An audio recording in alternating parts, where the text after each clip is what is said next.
2028ಕ್ಕೆ ಒಂದು ದೊಡ್ಡ ಕ್ರಾಂತಿ ಆಗ್ತದೆ. ಇವತ್ತು ವಿಜೇಂದ್ರನ ಮೇಲೆ ಬಿಜೆಪಿ ಕೊಟ್ಟು ಜವಾಬ್ದಾರಿ ಕೊಡುವಂತ ಪರಿಸ್ಥಿತಿ ಹೈಕಮಾಂಡ್ದಲ್ಲಿ ಇಲ್ಲ. ಕೇಂದ್ರದ ಮೋದಿ ಸರ್ಕಾರಕ್ಕೆ 11 ವರ್ಷ ಆಗಿದೆ. ಅವರು ಸಾಧನೆಗಳನ್ನ ಕಡಿದು ಕಟ್ಟೆ ಹಾಕಿಬಿಟ್ಟಿದ್ದಾರೆ. ಸ್ನೇಹಿತರೆ, ಈ ಸಂಜೆ ನ್ಯೂಸ್ಗೆ ಸ್ವಾಗತ. ನೋಡಿದ್ರಲ್ಲ, ಪ್ರದೀಪ್ ಈಶ್ವರ್ ಅವರ ಉದ್ದಟತನದ ಮಾತುಗಳನ್ನ. ಒಂದ್ ಕಡೆ ನರೇಂದ್ರ ಮೋದಿ ಅವ್ರನ್ನ ಹೆಂಗೆ ಹೀಯಾಳಿಸಿ ಮಾತನಾಡ್ತಾರೆ ನೋಡಿ.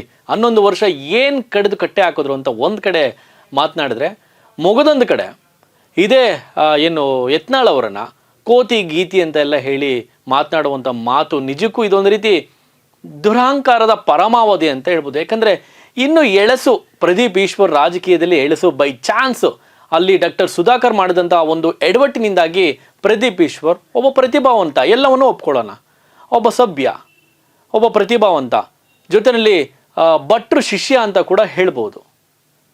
ಸೊ ಎಲ್ಲವನ್ನು ಒಪ್ಕೊಳ್ಳೋಣ. ಆದರೆ ರಾಜಕೀಯದಲ್ಲಿ ನೋಡಿ, ನರೇಂದ್ರ ಮೋದಿ ಅವರು ಅವ್ರಿಗೆ ಆದಂಥ ಒಂದು ರೀತಿ ವಿಶ್ವಗುರು ಅಂತ ಕೂಡ ಸಂಬೋಧನೆ ಮಾಡ್ತಾರೆ. ಜೊತೆಯಲ್ಲಿ ಅವ್ರಿಗೆ ಆದಂಥ ಒಂದು ವರ್ಚಸ್ಸಿದೆ. ರಾಷ್ಟ್ರ ರಾಜಕಾರಣದಲ್ಲಿ ಮಾತ್ರ ಅಲ್ಲ, ವಿಶ್ವ ರಾಜಕಾರಣದಲ್ಲೂ ಕೂಡ ನರೇಂದ್ರ ಮೋದಿ ಅವರಿಗೆ ಅವ್ರದೇ ಆದಂಥ ಒಂದು ವರ್ಚಸ್ಸಿದೆ. ಯತ್ನಾಳ್ ಅವರ ಆ ತೂಕ ಏನು, ಅಥವಾ ಯತ್ನಾಳ್ ಅವರ ಆ ರಾಜಕೀಯ ಅನುಭವ ಏನು, ಪ್ರದೀಪ್ ಈಶ್ವರ್ ಅವರ ರಾಜಕೀಯ ಅನುಭವ ಏನು? ಪ್ರದೀಪ್ ಈಶ್ವರ್ ಹೇಳಿ ಕೇಳಿ ರಾಜಕೀಯದಲ್ಲಿ ಒಬ್ಬ ಸಣ್ಣ ಕಾರ್ಯಕರ್ತನಾಗಿ ಕೂಡ ಗುರುತಿಸ್ಕೊಂಡಂಥವ್ರಲ್ಲ. ಆಗಲೇ ಹೇಳಿದಾಗೆ ಬೈ ಚಾನ್ಸ್ ಏನು ಡಾಕ್ಟರ್ ಸುಧಾಕರ್ ಅವರು ಮಾಡಿದಂಥ ಒಂದು ಎಡವಟ್ಟಿನಿಂದಾಗಿ ಪ್ರದೀಪ್ ಈಶ್ವರ್ ಕ್ಯಾಂಡಿಡೇಟ್ ಆಗ್ತಾರೆ. ಸೊ ಲಕ್ಕಲ್ಲಿ ಗೆದ್ದು ಶಾಸಕರಾಗ್ಬಿಡ್ತಾರೆ. ನಿಜಕ್ಕೂ ಇಲ್ಲಿ 11 ವರ್ಷ ನರೇಂದ್ರ ಮೋದಿ ಅವರ ಸರ್ಕಾರವನ್ನು ಏನು ಕಡಿದು ಕಟ್ಟೆ ಹಾಕಿದ್ರು ಅಂತ ಕೇಳ್ತಾರಲ್ಲ, ಇದೇ ಪ್ರದೀಪ್ ಈಶ್ವರ್ ಅವರ ಆ ಒಂದು ಕ್ಷೇತ್ರಕ್ಕೆ ಹೋಗಿ ನೋಡಿ, ಏನು ಕಡಿದು ಕಟ್ಟೆ ಹಾಕಿದ್ದಾರೆ ಪ್ರದೀಪ್ ಈಶ್ವರ್ ಅನ್ನೋದನ್ನು ಆ ಕ್ಷೇತ್ರದ ಜನ ಹೇಳ್ತಾರೆ.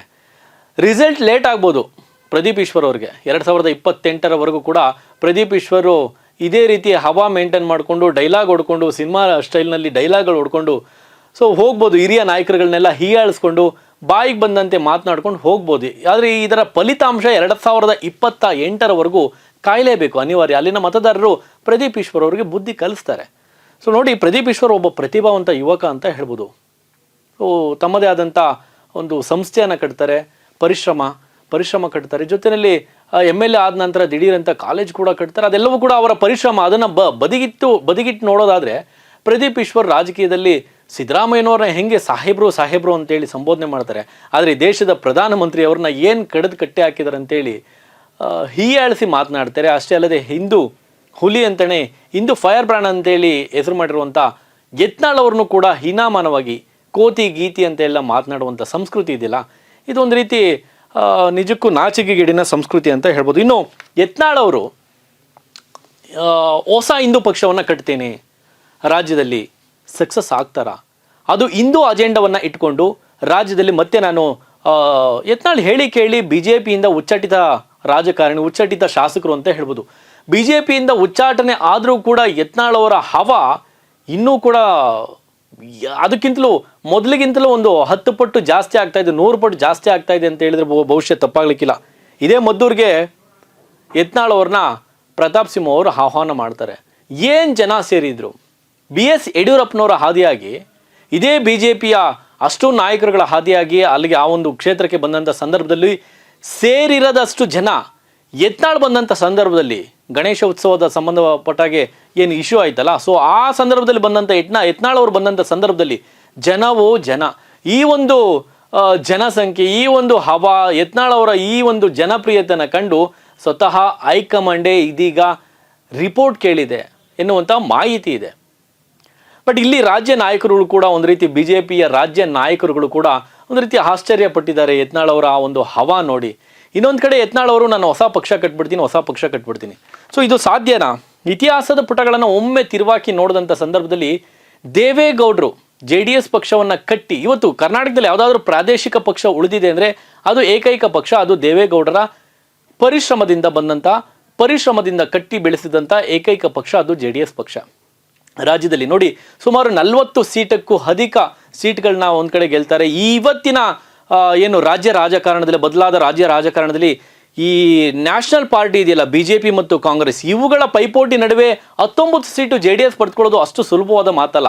ಇಂತಹ ರಾಜಕೀಯ ಸಂದಿಗ್ಧ ಸ್ಥಿತಿನಲ್ಲೂ ಕೂಡ, ಅದರಲ್ಲೂ ನಾಯಕತ್ವದ ಕೊರತೆ, ಏಕಾಂಗಿ ಹೋರಾಟ, HD ಕುಮಾರಸ್ವಾಮಿ ಅವರ ಇಡೀ ರಾಜ್ಯ ಪ್ರವಾಸ, ಏಕಾಂಗಿ ಹೋರಾಟ, ಆರೋಗ್ಯ ಒಂದು ಕಡೆ ಕೈಕೊಟ್ಟಿದೆ.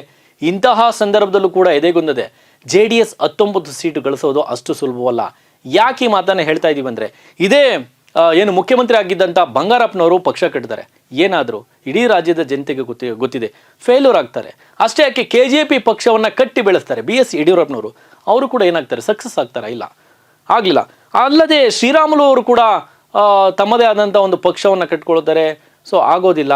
ಇದೆಲ್ಲವೂ ಕೂಡ ಅಶೋಕ್ ಕೇಣಿ, ನೈಸ್ ಮುಖ್ಯಸ್ಥ ಅಶೋಕ್ ಕೇಣಿ ಅವರು ಕೂಡ ಒಂದು ಹೊಸ ಪಕ್ಷ ಕಟ್ತಾರೆ. ಏನಾದ್ರು ಇವರೆಲ್ಲ. ಸೊ ಇದೇ ಹಾದಿಗೆ ಒಂದು ಕಡೆ ಎಲ್ಲೋ ಯತ್ನಾಳ್ ಅವರು ಈ ಒಂದು ಗುಂಪಿಗೆ ಸೇರಿ ಮೂಲೆ ಗುಂಪಾಗ್ತಾರಾ ಅಥವಾ ಸಕ್ಸಸ್ ಆಗ್ತಾರಾ? ಇದು ರಾಜ್ಯ ರಾಜಕಾರಣದಲ್ಲಿ ಈಗ ಚರ್ಚೆಗೆ ಗ್ರಾಸವಾಗಿರುವಂಥ ವಿಚಾರ. ಇನ್ನು BS ಯಡಿಯೂರಪ್ಪನವರು KJP ಪಕ್ಷ ಕಟ್ಟಿದಂಥ ಸಂದರ್ಭದಲ್ಲಿ ಸುಮಾರು 6 ಸೀಟ್ಗಳನ್ನ ಗೆಲ್ಲಿಸಿದ್ರು. ಇಲ್ಲಿ BJP ನಾಯಕರುಗಳಿಗೆ ಹಿಂದೂ ಅಜೆಂಡಾ ಇಟ್ಕೊಂಡು ಹಿಂದೂ ಪಕ್ಷ ಕಟ್ತೀನಿ ಅಂತೇಳಿ ಏನು ಯತ್ನಾಳ್ ಅವರು ತೊಡೆ ತಟ್ಟಿದಾರಲ್ಲ, ಯಾರಿಗೆ ದೊಡ್ಡ ಸವಾಲಾಗಿ ದೊಡ್ಡ ತಲೆನೋವಾಗಿ ಈಗ ಪರಿಣಮಿಸಿದ್ದಾರೆ ಯತ್ನಾಳ್ ಅವರು ಅಂದರೆ ಇದೇ BJPಯ ಹೈಕಮಾಂಡ್ಗೆ ಜೊತೆಯಲ್ಲಿ ರಾಜ್ಯ ನಾಯಕರುಗಳಿಗೆ. ಯಾಕಂದರೆ ಯತ್ನಾಳ್ ಬೇಡಿಕೆ ಏನು ಅಂದರೆ, ಉಚ್ಚಾಟನೆ ಆದರೂ ಕೂಡ ಯತ್ನಾಳ್ ಅವರ ಹವಾ ಕಡಿಮೆ ಆಗಿಲ್ಲ. ಒಂದು ರೀತಿ ಅವರ ಜನಪ್ರಿಯತೆ ಹೆಚ್ಚುತ್ತಲೇ ಇರುವಂಥದ್ದು. BJPಗೆ 2028ರ ಚುನಾವಣೆಗೆ ದೊಡ್ಡ ತಲೆನೋವಾಗಿ ಪರಿಣಮಿಸುವಂಥ ಎಲ್ಲ ಲಕ್ಷಣಗಳು ಗೋಚರಿಸ್ತಾ ಇರುವಂಥದ್ದು. ಯತ್ನಾಳ್ ಅವರು ಒಂದು ಆಫರನ್ನು BJPಗೆ ಕೊಟ್ಟಿದ್ದಾರೆ. ನೋಡಿ ಹೆಂಗಿದೆ ಅಂದರೆ, ನಾಯಕತ್ವವನ್ನು ತಾವು ಬೆಳೆಸ್ಕೊಂಡ್ರೆ ಪಕ್ಷ ಕೊಡೋದಲ್ಲ ಆಫರು, ಇವರೇ ಆಫರ್ ಕೊಟ್ಟಿದ್ದಾರೆ. ನನ್ನನ್ನು ಪಕ್ಷಕ್ಕೆ ಸೇರಿಸ್ಕೊಂಡ್ರೆ ನಾನು ಯಾವ ಪಕ್ಷನೂ ಕಟ್ಟೋದಿಲ್ಲ, ನಾನು ಯಾರ ತಂಟೆಗೆ ಹೋಗೋದಿಲ್ಲ, ಪಕ್ಷದ ಒಂದು ಕಾರ್ಯನಿಷ್ಠೆಯಲ್ಲಿ ಪಕ್ಷದ ಬೆಳವಣಿಗೆಯಲ್ಲಿ ನಾನು ತೊಡಗಿಸ್ಕೊಳ್ತೀನಿ ಅಂತೇಳಿ. ಬಟ್ ಇಲ್ಲಿ ಅಷ್ಟು ಸುಲಭನ ಯತ್ನಾಳ್ ಅವ್ರನ್ನ ಮರಳಿ BJP ಪಕ್ಷಕ್ಕೆ ಕರೆತರೋದು? ಸೊ ಅಷ್ಟು ಸುಲಭ ಅಲ್ಲ ಅಂತ ಅನಿಸುತ್ತೆ. ಯಾಕಂದರೆ ಯತ್ನಾಳ್ ಅವರ ಅಜೆಂಡಾ ಏನು, ಯತ್ನಾಳ್ ಅವರ ಬೇಡಿಕೆ ಏನಿದೆ ಅಂದರೆ, ಹೈಕಮಾಂಡ್ ಮುಂದೆ ಇಲ್ಲಿ ಸೈಕಲ್ ಮೂಲಕ ಇಡೀ ರಾಜ್ಯ ಪ್ರವಾಸ ಮಾಡಿ, ಸ್ಕೂಟರ್ ಮೂಲಕ, ಹಳೇ ಅಂಬಾಸಿಡರ್ ಕಾರ್ ಮೂಲಕ BS ಯಡಿಯೂರಪ್ಪನವ್ರ ಬಗ್ಗೆ ಹೇಳ್ತಾ ಇರುವಂಥದ್ದು. ಅವರು ಕೇವಲ ಒಬ್ಬ RSS ನಾಯಕರಾಗಿ ಜಿಲ್ಲಾ ಮಟ್ಟದಲ್ಲಿ, ತಾಲೂಕು ಮಟ್ಟದಲ್ಲಿ ಬೆಳೀತಾ ಬರ್ತಾ ಇದ್ದಂಥ ಈ BS ಯಡಿಯೂರಪ್ಪನವರು ಇಡೀ ರಾಜ್ಯ ಪ್ರವಾಸ ಮಾಡ್ತಾರೆ. BJP ಪಕ್ಷವನ್ನು ಅಧಿಕಾರಕ್ಕೆ ತರಬೇಕು ಅಂತೇಳಿ ಟೊಂಕ ಕಟ್ಟಿ ಸೈಕಲ್ ಏರ್ತಾರೆ, ಸ್ಕೂಟರು, ಅದಾದ ನಂತರ ಬದಲಾದ ರಾಜಕೀಯ ಸನ್ನಿವೇಶದಲ್ಲಿ ಕಾರ್ ಮೂಲಕ, ಒಂದು ಹಳೆಯ ಅಂಬಾಸಿಡರ್ ಕಾರ್ ಮೂಲಕ ಇಡೀ ರಾಜ್ಯ ಪ್ರವಾಸ ಮಾಡಿ BJP ಪಕ್ಷವನ್ನು ಕಟ್ತಾರೆ, ಸಂಘಟನಾ ಬಲವನ್ನು ತುಂಬ್ತಾರೆ. ಇಂತಹ BS ಯಡಿಯೂರಪ್ಪನವರ ಮೊಗದೊಂದು ಕಡೆ ಅವರ ಮಗ BY ವಿಜಯೇಂದ್ರ ಅವರನ್ನ ಕಿತ್ತೊಗೆದು ಬಿಡಬೇಕು. ಇಷ್ಟೇ ಯತ್ನಾಳ್ ಅವರ ಒಂದು ಬೇಡಿಕೆ ಇರುವಂಥದ್ದು. ಇದು ಸಾಧ್ಯನಾ? ಅಷ್ಟು ಸುಲಭವಾಗಿ ಸಾಧ್ಯ ಅಲ್ಲ ಎನ್ನುವಂಥ ರಿಪೋರ್ಟ್ ಕೂಡ ಇದೆ. ಅಷ್ಟೇ ಸುಲಭಕ್ಕೂ ಕೂಡ BJP 2028ಕ್ಕೆ ಯತ್ನಾಳ್ ಅವರನ್ನ ಎದುರಾಕೊಂಡು BJP ಸರ್ಕಾರ ಏನು ಆ ಮ್ಯಾಜಿಕ್ ನಂಬರ್ ಇದೆಯಲ್ಲ ಸರ್ಕಾರ ರಚನೆ ಮಾಡೋದಕ್ಕೆ, ಆ ಸಂಖ್ಯೆಗಳನ್ನು ಗಳಿಸೋದು ಅಷ್ಟು ಸುಲಭ ಅಲ್ಲ ಎನ್ನುವಂಥ ವರದಿಗಳು ಕೂಡ, ರಿಪೋರ್ಟ್ ಕೂಡ ಇದೀಗ ದಿಲ್ಲಿ ನಾಯಕರ ಅಂಗಳಕ್ಕೆ ರಿಪೋರ್ಟ್ ತಲುಪಿರುವಂಥದ್ದು.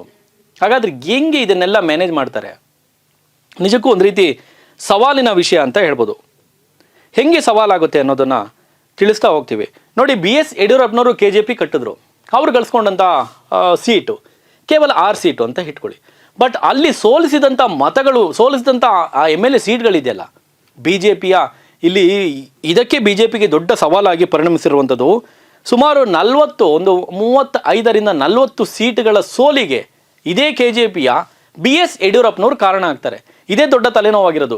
ಇಲ್ಲಿ ಯತ್ನಾಳ್ ಅವರು ಗೆಲುವು ಮುಖ್ಯ ಅಲ್ಲ. ಇಲ್ಲಿ ಯತ್ನಾಳ್ ಅವರು ಎಷ್ಟು BJPಯ ಸೀಟ್ಗಳನ್ನ ಕೀಳ್ತಾರೆ, ಎಷ್ಟು BJP ಈ ಶಾಸಕರುಗಳನ್ನ, BJPಯ ಈ ಕ್ಯಾಂಡಿಡೇಟ್ಗಳನ್ನ ಸೋಲಿಸ್ತಾರೆ ಎನ್ನುವಂಥದ್ದು ಇಲ್ಲಿ BJPಯ ನಾಯಕರುಗಳಿಗೆ ಈಗ ಬಂದಿರುವಂಥ ಭಯ. ಹೌದು, ಯತ್ನಾಳ್ ಅವರು ಇಲ್ಲಿ ಎಷ್ಟು ಗೆಲ್ತಾರೆ ಅದು ಮುಖ್ಯ ಅಲ್ಲ, ಅವರು ಎಷ್ಟು ಸೋಲಿಸ್ತಾರೆ ಎನ್ನುವಂಥ ಲೆಕ್ಕಾಚಾರಗಳನ್ನು ಇಲ್ಲಿ ಆಗ್ತಾ ಇದ್ದಾರೆ. ಹೆಂಗೆ ಅಂದರೆ ನೋಡಿ, ಯತ್ನಾಳ್ ಅವರು ಒಂದು ಹಿಂದೂ ಅಜೆಂಡಾ ಮೇಲೆ ಈಗ ಹೊಸ ಪಕ್ಷ ಕಟ್ಟಿದ್ದೇ ಆದಲ್ಲಿ ಎಲ್ಲಿ BJPಯ ಅತೃಪ್ತ ನಾಯಕರುಗಳು ಇರ್ತಾರಲ್ಲ ಆ ಒಂದು ಕ್ಷೇತ್ರದಲ್ಲಿ, ಅಥವಾ ಹಿಂದುತ್ವದ ಮೇಲೆ ಯಾರು ರಾಜಕೀಯದಲ್ಲಿ ಈಗ ಸಾಗ್ತಾ ಇದ್ದಾರಲ್ಲ ಅಂಥವ್ರನ್ನೆಲ್ಲ ಸೆಳೆದುಕೊಂಡು ತಮ್ಮ ಪಕ್ಷಕ್ಕೆ ಕರೆತಂದು ಸೀಟ್ಗಳನ್ನ ಕೊಡ್ತಾರೆ. ಇಲ್ಲಿ JDSಗೂ ಇಲ್ಲಿ ಒಂದು ಕಡೆ JDS ಕಾಂಗ್ರೆಸ್ಗೆ ಲಾಭ ಆಗುತ್ತೆ ಹೊರತು BJPಗೆ ಇಲ್ಲಿ ದೊಡ್ಡ ಹೊಡೆತ ಅಂತ ಹೇಳ್ಬೋದು ಆ ಒಂದು ಕ್ಷೇತ್ರದ ಮಟ್ಟಿಗೆ. ಯಾಕಂದರೆ ಯತ್ನಾಳ್ ಅವರು ಸೆಳೆದುಕೊಳ್ಳುವಂತಹ ಅಥವಾ ಕಿತ್ತುಕೊಳ್ಳುವಂತಹ ಅಥವಾ ಕಸಿದುಕೊಳ್ಳುವಂತಹ ಮತ ಯಾವುದು, ವೋಟ್ ಯಾವುದು ಅಂದರೆ ಅದು BJP ಜೊತೆಯಲ್ಲಿ ಹಿಂದುತ್ವದ ಮತಗಳನ್ನು ಇಲ್ಲಿ ಯತ್ನಾಳ್ ಅವರು ಕಸಿದುಕೊಳ್ತಾರೆ. ಅಲ್ಲಿಗೆ ಕಾಂಗ್ರೆಸ್ ಮತ್ತು JDSಗೆ ಲಾಭ ಆಗುವಂಥದ್ದು. ಸೊ ಹಂಗಾಗಿ BJPಯ ನಾಯಕರುಗಳಿಗೆ ಒಂದು ರೀತಿ ದೊಡ್ಡ ತಲೆನೋವಾಗಿ ಪರಿಣಮಿಸಿದ್ದಾರೆ. ಇಲ್ಲಿ ಯತ್ನಾಳ್ ಅವರು ಒಂದು ಕಡೆ ಏನು ಶ್ರೀರಾಮುಲು ಅವರು ಅಷ್ಟೇ, ಶ್ರೀರಾಮುಲು ಅವರು ಪಕ್ಷ ಕಟ್ಟಿದಂಥ ಸಂದರ್ಭದಲ್ಲಿ ಶ್ರೀರಾಮುಲು ಅವರು ಗಳಿಸಿದಂಥ ಕೇವಲ 4 ಸೀಟನ್ನು ಗಳಿಸ್ಕೊಳ್ತಾರೆ. ಆದರೆ ಸೋಲಿಸಿದ್ದೆಷ್ಟು ಎನ್ನುವಂಥ ಲೆಕ್ಕಾಚಾರ ಸುಮಾರು 8ರಿಂದ 10 ಸೀಟ್ಗಳನ್ನ ಶ್ರೀರಾಮುಲು ಅವರು ಸೋಲಿಸಿದ್ರು ಎನ್ನುವಂಥ ಅಂಕಿಅಂಶ ಹೇಳುತ್ತೆ. ಅದೇ ರೀತಿ ಇಲ್ಲಿ ಯತ್ನಾಳ್ ಅವರು ಕೂಡ ಮುಂದಿನ 2028ರ ಚುನಾವಣೆಯಲ್ಲಿ ಹಾಗೂ ಒಮ್ಮೆ ಹಿಂದುತ್ವದ ಅಜೆಂಡಾ ಮೇಲೆ ಪಕ್ಷ ಕಟ್ಟಿದ್ದೇ ಆದಲ್ಲಿ ಬಿಜೆಪಿಯ ಒಂದು ರೀತಿ ಧೂಳಿಪಟಕ್ಕೆ ಯತ್ನಾಳ್ ಅವರೇ ಕಾರಣ ಆಗ್ತಾರೆ. ಇದು ಒಂದು ದೊಡ್ಡ ತಲೆನೋವಾಗಿ ಪರಿಣಮಿಸಿರುವಂಥ ಬಿಜೆಪಿಗೆ ದೊಡ್ಡ ತಲೆನೋವಾಗಿರುವಂಥ ಒಂದು ಸನ್ನಿವೇಶ ಅಂತ ಹೇಳ್ಬೋದು. 2028ಕ್ಕೆ ಯತ್ನಾಳ್ ಅವರು ಏನು ಮಾಡ್ತಾರೆ? ನಿಜಕ್ಕೂ ಬಿಜೆಪಿಯಿಂದ ಉಚ್ಚಾಟನೆ ಆದಂಥ ಯತ್ನಾಳ್ ಅವರು ಪಕ್ಷಕ್ಕೆ ಬಂದರೆ ಪ್ಲಸ್ ಆಗುತ್ತಾ ಅಥವಾ ಮೈನಸ್ ಆಗುತ್ತಾ? ನಿಮ್ಮ ಅನಿಸಿಕೆಯನ್ನು ಕಾಮೆಂಟ್ ಮಾಡಿ. ನೋಡ್ತಾ ಇರಿ ಈ ಸಂಜೆ ನ್ಯೂಸ್, ಇದು ಸಮಸ್ತ ಕನ್ನಡಿಗರ ಧ್ವನಿ.